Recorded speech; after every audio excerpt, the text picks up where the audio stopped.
Hello, young scholars. Welcome to the Unit 3 Final Quiz Review video for your Spring World History course. In this video, we'll dive into the key concepts and ideas that you need to master to ace your final quiz. We'll focus on essential topics such as the emergence of new economic systems, the rise of nationalism and imperialism, and their causes and consequences. We'll also explore the scramble for Africa by European colonial powers and the influence of the Romanticism movement in literature and the arts. So, get ready to enhance your historical knowledge and gear up for your quiz. Let's jump right in. Imagine a system where people are free to start their own businesses, create new products, and earn profits based on their hard work and ideas. This system is called capitalism, and it's built on the idea that businesses and industries are owned by private individuals or companies, not the government. In capitalism, the rules are simple. Businesses produce what people want to buy, and prices are decided by how much people are willing to pay and how much competition exists in the market. This balance between supply and demand keeps the system moving. Throughout history, capitalism has played a major role in shaping the world. It has driven innovation and new ideas, leading to inventions and industries that changed the way people live. For example, during the Industrial Revolution, capitalism helped create factories, railroads, and machines that transformed how goods were made and how people worked. It also pushed countries to trade with one another, searching for new markets to sell their goods and resources to fuel their economies. However, capitalism hasn't been without its challenges. In the race to make profits, some businesses created unsafe working conditions, paid low wages, and treated workers unfairly. Over time, this created big gaps between the rich and the poor. Governments eventually stepped in, creating laws and rules to protect workers and make the system more balanced. Even with its flaws, capitalism has been one of the most powerful forces in shaping the modern world. It has brought progress, opportunities, and challenges, but it continues to influence how economies work and how people live around the globe. Communism is a system where the government takes control of everything in the economy. It was an idea created by two men, Karl Marx and Friedrich Engels, who believed that everyone should be treated equally. In communism, the government owns all businesses, decides how much people get paid, and controls all the profits. The goal is to make sure no one is richer or poorer than anyone else. Unlike capitalism, where businesses compete to make money, communism doesn't allow competition. Instead, the government decides what gets made, how much of it is produced, and who gets it. For example, if a factory makes bread, the government chooses how much bread to bake, how much workers are paid, and how the bread is shared with people. This system tries to stop inequality and make life fair for everyone, but it also has challenges. People can't own their own businesses or decide how much money they want to make, which can feel limiting. In the end, communism is about sharing everything equally, but it gives the government total control over the economy. While it aims to create fairness, it also takes away some personal freedoms. Socialism is a system where people share ownership of resources and businesses to make life better for everyone. The idea is that by sharing things more equally, there will be less of a gap between the rich and the poor, and everyone's quality of life can improve. The government usually takes charge of important services, like healthcare and education, to make sure everyone has access to them. Some countries turned to socialism because they felt capitalism made the gap between rich and poor too big. Socialism tries to fix this by focusing on fairness and sharing, instead of competition. A good example of socialism is Robert Owen's Community. He created a place where workers shared the work and the profits equally. He also banned child labor, showing how socialism could help improve working conditions and make things fairer for everyone. This inspired others to look for ways to reduce inequality and help people live better lives. Here are a few important terms and people you should know in order to demonstrate your mastery on the Unit 3 final quiz. A labor union is a group of workers who come together to fight for better working conditions, shorter hours, and fair wages. They work as a team to negotiate with their employers to improve the workplace. This process of negotiation is called collective bargaining, where workers and employers discuss changes to make work better for everyone. One important person in history is Frederick Douglass, an African-American social reformer and a key leader in the abolitionist movement. He fought to end slavery in the United States and worked hard to gain equal rights for African Americans. Another important figure is William Wilberforce, a member of the British Parliament. He was a leader in the fight to end the slave trade in the United Kingdom. His efforts helped bring an end to the buying and selling of enslaved people in Britain. Nationalism is the strong belief that your country is better and more important than others. It's about being proud of your country, culture, and history. While this pride can bring people together, it can also lead to problems. Nationalism often makes people feel like their nation should be independent or more powerful, which can cause conflicts with other countries or groups. For example, in the years leading up to World War I, nationalist feelings in different parts of Europe caused tensions as countries competed for power and independence. Imperialism is when a stronger country takes control of weaker countries or territories. This can include taking over land, resources, or people. Imperialism was often done to gain wealth or power, but it caused resentment and anger in the countries being controlled. Many people in these territories wanted independence and freedom from foreign rule. Both nationalism and imperialism, while they may seem noble, being proud of your country or wanting to spread its influence, often caused turmoil. Nationalist uprisings in places like the Balkans created tensions, and reactions to imperialism in Africa and Asia led to struggles for independence. These conflicts, along with competition between powerful countries, helped spark World War I and other wars around the world. Imperialism was a system where powerful countries took control of weaker ones to expand their wealth, power, and influence. While it brought some benefits, it also caused major problems for both the colonizers and the colonized. Here are some key features of imperialism and their effects. Spread of Christianity. Missionaries traveled to colonies to convert people to Christianity.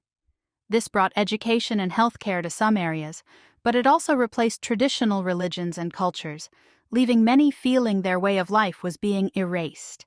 Resources for trade and business. Colonies were used as markets to sell goods and as sources of raw materials like cotton and rubber. While this built infrastructure like railroads and ports, it mainly benefited the colonizers, leaving local economies exploited and dependent. Control of local government. Imperial powers took over governments in colonized areas, claiming to bring better systems of law and administration. However, this stripped local people of their freedom and often led to resentment and uprisings. Social Darwinism. Imperialists believed they were superior and had the right to dominate others, using this idea to justify their actions. This led to racism, discrimination, and the destruction of local cultures. Claiming natural resources. Colonizers took control of valuable resources like gold, oil, and crops. While this made the mother countries rich, it left the colonies poor and their people working in harsh conditions for little pay. Military conquest. Many colonies were taken and controlled by force.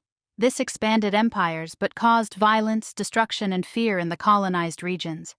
Imperialism brought wealth and power to the colonizers, but it created deep inequalities, destroyed cultures, and caused suffering in the colonies. It also led to tensions and conflicts, such as nationalist uprisings and rivalries between imperial powers, which contributed to major events like World War I and independence movements around the world. Imperialism became possible and widespread because of several advancements and ideas that gave powerful countries the tools and confidence to take over weaker ones. Here's how these factors fueled imperialism. New technology, advancements like better weapons, rifles and machine guns, and powerful machines gave imperial powers a huge advantage. With this technology, they could easily defeat local armies and take control of territories. Factories also became more efficient, allowing countries to produce goods faster and cheaper, which increased their desire for raw materials from colonies. Faster communication. Inventions like the telegraph allowed governments and businesses to send messages across the world in minutes. This made managing faraway colonies easier and helped coordinate trade, military actions, and other imperial activities. It made the world feel smaller and more connected, for the imperial powers at least. Medicine. Improved medicines, like treatments for malaria, allowed Europeans to survive in tropical regions where disease had once stopped them. This opened up new areas, especially in Africa and Asia, for exploration, colonization, and exploitation. Social Darwinism. Europeans believed they were superior to other races and cultures, using the idea of survival of the fittest to justify imperialism. They claimed it was their duty to civilize other people, but in reality this often led to exploitation, racism, and the destruction of local traditions and societies. Faster and more efficient transportation. Steamships and railroads made it easier to travel to and control distant colonies.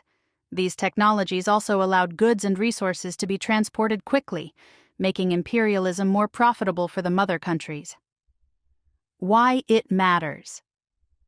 These advancements made imperialism not only possible, but also profitable and appealing to powerful nations.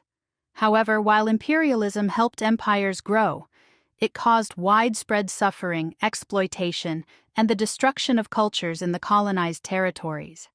Understanding these causes helps us see how technology and ideas can shape history, for better or worse.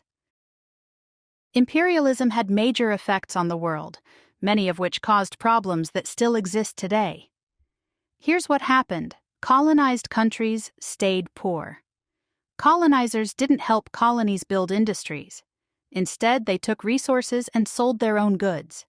This left many countries, like those in Africa, struggling to develop even after gaining independence. Loss of native cultures and governments. Colonizers replaced local traditions, leaders, and economies with their own systems. For example, in India, British rule destroyed local industries and disrupted daily life. Global economy. Imperialism connected the world through trade. Colonies provided raw materials like cotton and rubber, while imperial powers made money by selling goods. However, this system mainly benefited the colonizers and left colonies poor. Environmental damage. Colonizers overused natural resources, destroying ecosystems. For example, rubber plantations in the Congo caused deforestation and harmed wildlife. Nationalism and wars. Imperialism caused competition between countries, leading to World War I. Colonized people also fought for independence, and these tensions eventually contributed to World War II. Ethnic conflicts. Colonizers created borders that ignored ethnic groups, forcing enemies to live together or splitting groups apart. This caused conflicts, like the Rwandan genocide. In short, imperialism connected the world but left colonized countries poor, destroyed cultures, damaged the environment, and caused wars and conflicts. Its effects still shape the world today. The Scramble for Africa was a time in the late 1800s when European countries raced to take control of Africa's land and resources. Powerful nations like Britain, France, Germany, and Belgium wanted Africa's wealth to grow their industries and economies. To avoid fighting each other, they met at the Berlin Conference in 1884 to 1885 and divided Africa on a map without considering the people or cultures already living there. This created borders that caused problems for Africa in the future. Europeans colonized Africa because it was rich in valuable resources. They took things like palm oil, cotton, rubber, coffee, gold, diamonds, and coal to use in their factories and industries. These resources made European countries richer and more powerful, but the colonization hurt Africa. In Africa, traditional governments and cultures were destroyed, and people were forced to work in harsh conditions for little or no pay. The land was overused, damaging the environment, and the new borders created by Europeans caused ethnic conflicts that still exist today.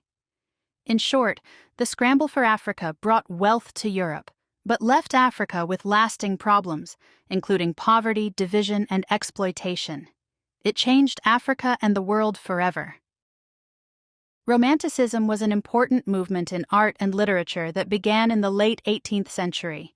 It changed the way people thought about the world by focusing on feelings, nature, and individuality instead of just logic and reason. Romanticism celebrated freedom, creativity, and exploring the unknown. This movement believed that emotions were more important than facts or logic. Writers and artists wanted to show the power of feelings like love, fear, and passion. They also saw nature as a source of beauty, inspiration, and peace. For them, nature wasn't just scenery, it was something powerful and mysterious that could teach and heal people. Another big idea in Romanticism was individualism. People were encouraged to value their own thoughts, experiences, and freedom. The movement also inspired curiosity and the courage to explore new ideas, places, and emotions, what some called going into the unknown. Some famous writers of Romanticism include Henry David Thoreau, who wrote about living simply and connecting with nature in Walden; Emily Dickinson, who explored deep emotions and personal experiences in her poetry; Edgar Allan Poe, known for his dark and emotional stories like The Raven; Herman Melville, who wrote about human struggles and the mysteries of life in Moby Dick. Romanticism changed the way people viewed themselves and the world around them. Its focus on freedom and individuality inspired movements for independence and democracy, as people began to value personal expression and human rights. The movement's deep appreciation for nature also influenced early ideas about protecting the environment and respecting the natural world. By encouraging creativity, emotion, and exploration, Romanticism helped shape modern culture. From art and literature to how we think about personal freedom and the beauty of nature. Thanks for watching this video review for the Spring World History Unit 3 final quiz. Remember to use this video and any other resources shared in the online course or by your teacher as you complete the video quiz on this unit. Let's focus on the words of Frederick Douglass, who said, "If there is no struggle, there is no progress." So work hard and do well in all that you struggle to achieve. Your hard efforts will pay off, I promise, young historians.